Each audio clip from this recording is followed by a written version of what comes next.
Hello friends, आप सभी का मेरे चैनल पर बहुत स्वागत है। मैं आप सभी के लिए आज यूपी बोर्ड का जो इंग्लिश का पेपर होने वाला है 1 मार्च को, उसके लिए बहुत ही इंपॉर्टेंट मॉडल पेपर के क्वेश्चन लाई हूँ। इससे आपके 80 मार्क्स तो पक्के हैं कि आ जाएंगे अगर आप इनको अच्छे से तैयारी कर लोगे। दोस्तों, कुछ भी नहीं किया हो अभी तक, इसको भी पढ़ लोगे तो भी आपके 80% आने तो गारंटी है। और इसके बाद भी मैं 1-2 वीडियो और बनाऊंगी जिससे आपको इसमें हेल्प हो। तो आइए देखते हैं, क्वेश्चंस देखते हैं। मैं इंपॉर्टेंट क्वेश्चंस आपके लिए लाई हूँ। पहला क्वेश्चन है, we are unable to hear a sound if it is too low, if it is too high, if it is too noisy.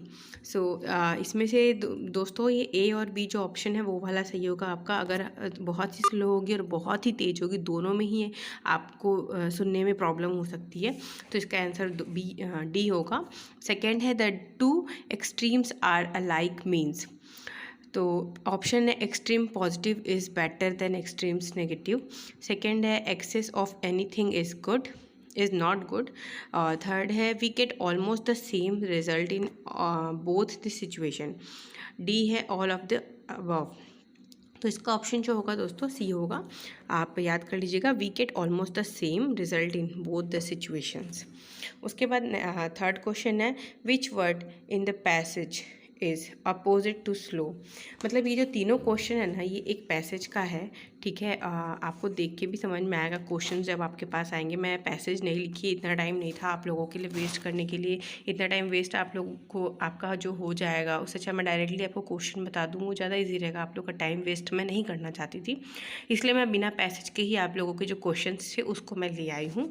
और थर्ड जो क्वेश्चन है, आई होप आप लोगों को ये अच्छी लगेगी थॉट कि क्वेश्चन वेस्ट करने से अच्छा है कि मैं डायरेक्ट आंसर लिया हूँ आपके लिए।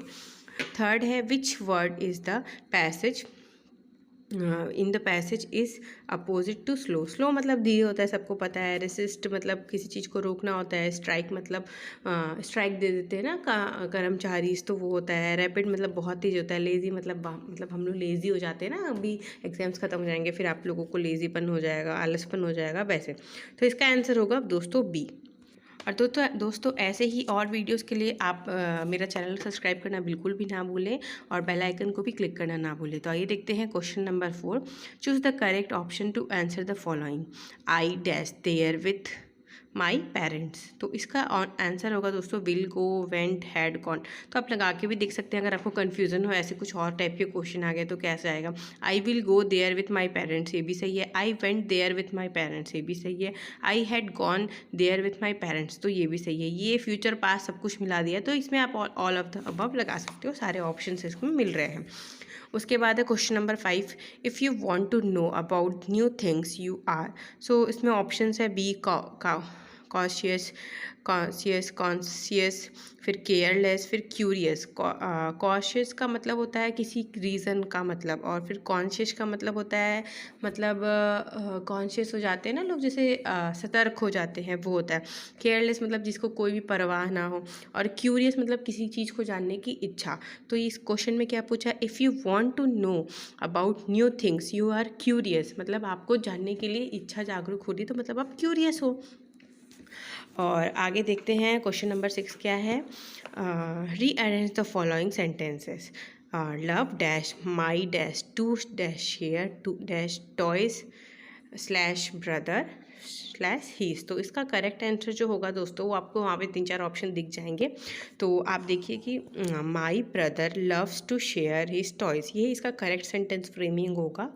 तो आप भी देख सकते हो, क्योंकि देखो लव्स माई टू शेयर ऐसा कोई ऑप्शन बनेगा नहीं। माई टॉयज़ माई ब्रदर ऐसे तो बनेगा नहीं, तो माई ब्रदर ही बनेगा। माई टॉयज़ तो बनेगा नहीं। My brother loves to share his toys. तो दोस्तों, अगर अब तक आपने मेरा चैनल सब्सक्राइब नहीं किया तो प्लीज़ सब्सक्राइब कर लीजिए। आइए देखते हैं question number 7। I will come home when I dash work. So इसमें ऑप्शन है finish, will finish, finished, will have finish. तो ऑप्शन लगा के भी देख सकते हैं, जैसे मैंने आपको पहले भी बताया। तो आइए लगा के देखते हैं कि क्या करेक्ट होगा। आई will come home when I finish work, ये ऑप्शन सही लग रहा है। सेकेंड भी देख लीजिए आप, आई will come home when I finished work. Finished my work ऐसे कुछ होता तो समझ में आता। आई विल फिनिश भी नहीं होगा, विल हैव फिनिश भी नहीं होगा, तो इसका ऑप्शन क्या होगा, ए।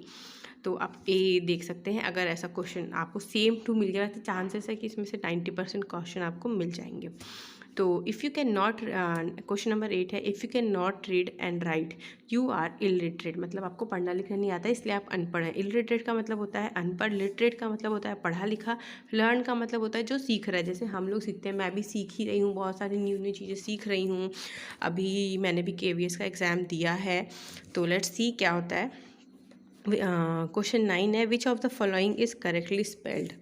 ऑप्शन है नॉलेज, तो ऐसा कोई स्पेलिंग होता नहीं है तो वो तो गलती हो गया। नॉलेज का ये स्पेलिंग सही लिखा है। सर्वेंट में भी दोस्तों SERVANT होता है, तो ये भी स्पेलिंग गलत है। नन ऑफ दिस है नहीं, क्योंकि नॉलेज यहाँ पे करेक्ट लिखा हुआ है, तो नॉलेज सही होगा। उसके बाद क्वेश्चन 10 है, what is the time dash your watch. What is the time in your watch, what is the time with your, with होगा नहीं, इनटू भी होगा नहीं, विथ मतलब साथ होता है, इनटू मतलब उसके ऊपर होता है, वो होगा नहीं। By your watch, what is the time in your watch, आपके वॉच में क्या टाइम हो रहा है। बाय योर वॉच नहीं होगा दोस्तों इसका आंसर होगा इन योर वॉच। मतलब आप इसको हिंदी में सोचिए क्या है, what is the time your watch, तो आपकी घड़ी में कितना टाइम हो रहा है। मे आया, मे मतलब इन होता है, बाय मतलब किसी के द्वारा होता है।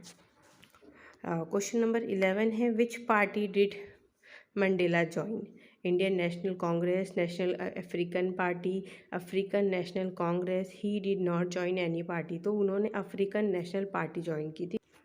क्वेश्चन नंबर 12 है, where did Rajveer and Pranjal study.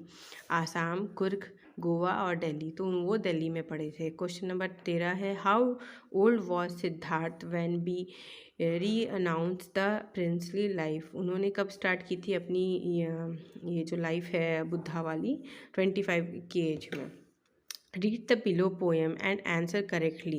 Has given my heart a change of mood and saved some part of the day I ruled। ये जो पोएम है इसके 2 क्वेश्चन आए हैं, तो ये आप देख सकते हैं। और दोस्तों आप 2-4 पोएम याद भी कर लीजिए। मान लीजिए आपने एक पोएम याद किया और वही क्वेश्चन में आके, तो अगर आपको क्वेश्चन की दूसरा क्वेश्चन में 4 लाइन पोएम लिखने को बोलेगा तो आपको याद नहीं आएगा। तो एटलीस्ट मैं आपको सजेस्ट करूँगी कि आप 2 से 3 पोएम याद कर लें, क्योंकि कभी कभी पैसेज में पोएम भी पूछ देता है, तो अगर वही पोएम पूछ दिया जो आपको याद है तो आपको दिक्कत हो जाएगी। तो 2-3 पोएम की 3-4 लाइन याद करना मतलब कोई टफ नहीं है, ईजी है, तो आप याद कर सकते हो। तो उसके इसमें जो क्वेश्चन पूछा है इस पोएम से, who compose the above line, इसका राइटर कौन है। तो Adrian Rich, Robert Frost, Robin Klein, Walt Whitman, तो इसका ऑप्शन होगा बी, रॉबर्ट फॉरेस्ट। इसमें दूसरा क्वेश्चन दिया है, the poet was in a pleasant mood, playful mood, rough mood, sad mood, तो वो प्लेफुल मूड में थे। उसके बाद क्वेश्चंस जो हैं इसका आंसर आप खुद याद कर लीजिएगा, अगर आपको चाहिए होगा तो आप कमेंट करिएगा, मैं दे दूँगी आंसर। मैं आपको बस इंपॉर्टेंट क्वेश्चंस और बता दे रही हूँ, इसके आंसर्स थोड़े बड़े बड़े होंगे। क्वेश्चन नंबर 16 है, why was Annie in tears when she left the Montessori school. उसके बाद 17 क्वेश्चन है, what kind of person was Valli. फिर नेक्स्ट क्वेश्चन है, what is the greatest wealth of a nation in the Mandela's opinion. फिर next है, describe the wildlife of Coorg. फिर 20 number question है, what does the Mandela think about the patriots, can they be repaid. Next question है, who was Amanda, what idea do you form her through the poem. 40 words का है, अगर आपको चाहिए होगी इसका आइडिया तो आप मेरे को बताइएगा कमेंट करके, मैं आपको डेफिनेटली दे दूँगी। और कमेंट जल्दी करिएगा ताकि आपको आंसर भी जल्दी मिल जाए। 1 मार्च को आपका पेपर है, मतलब 1 दिन बाद। तो नेक्स्ट क्वेश्चन देखिए, अभी मैं आपको कह रही थी कि पोएम की 4 लाइन याद कर लेना। आखिर आपके हर मॉडल पेपर में आपको ऐसा क्वेश्चन मिलेगा ही कि आपको पोएम की 4 लाइन लिखने को ही आएंगी। Write 4 lines from one of the poem given in your text book and do not copy out the lines given in the question. So आप क्वेश्चन में जो आया है वो दे नहीं सकते, तो आपको 2 पैसेज तो आएगा ही। एक हो सकता है कि पैराग्राफ्स में आ जाए, मान लीजिए पोएम से भी आ जाए, तो आप क्या करेंगे, तो आप एटलीस्ट 2-3 तो बैकअप में कर लीजिएगा। और इसमें नेक्स्ट क्वेश्चन है, give the central idea any one of the following. 3 poem के सेंट्रल आइडिया में से आपको बता देना है कोई सा भी एक। Dust of snow, a tiger in the zoo, animal. तो अगर आपको चाहिए होगा सेंट्रल आइडिया तो आप मुझे प्लीज़ कमेंट करिए, किसी और भी टॉपिक का चाहिए होगा तो आप मेंशन कर दीजिए, मैं वो भी ट्राई करूँगी आपको देने का। और ऑल द बेस्ट। और स्ट्रेस लेने की ज़रूरत नहीं है, एक दिन बचा है, अच्छे से पढ़ लीजिए। क्वेश्चन को 10 बार रिवाइज तो नहीं, कम से कम 5 बार तो रिवाइज कर ही लीजिए कि आपके 80 मार्क्स तक आ जाए। और बाकी जो मैंने आपको बताया पोएम वोएम याद कर लीजिए ताकि आपको और भी नंबर मिलने के लिए अच्छा हो जाए। और हैंड राइटिंग का बहुत अच्छे से ध्यान रखिएगा, हैंड राइटिंग क्लियर होनी चाहिए, स्पेलिंग मिस्टेक्स नहीं होनी चाहिए। और जो आंसर नंबर है, आप 2 पेन यूज़ कर सकते हैं। रेड मैं यहाँ यूज़ की क्योंकि मैं तो टीचर हूँ तो मुझे रेड चल जाता है, बट आप स्टूडेंट हैं तो आपको रेड नहीं चल सकता। तो आप रेड की जगह या तो पिंक या फिर ब्लैक एंड ब्लू ऐसे कुछ कलर्स यूज़ कर सकते हैं। ब्लू से तो आपको लिखना होता है तो ब्लैक आप टाइटल के लिए यूज़ कर सकते हैं। तो दोस्तों आशा करूँगी कि आपको वीडियो पसंद आया हो। वीडियो पसंद आया तो वीडियो को लाइक करना ना भूलें, चैनल को सब्सक्राइब करना ना भूलें और बेल आइकन को क्लिक करना ना भूलें और वीडियो को ज़्यादा से ज़्यादा शेयर करें। Thank you, all the best.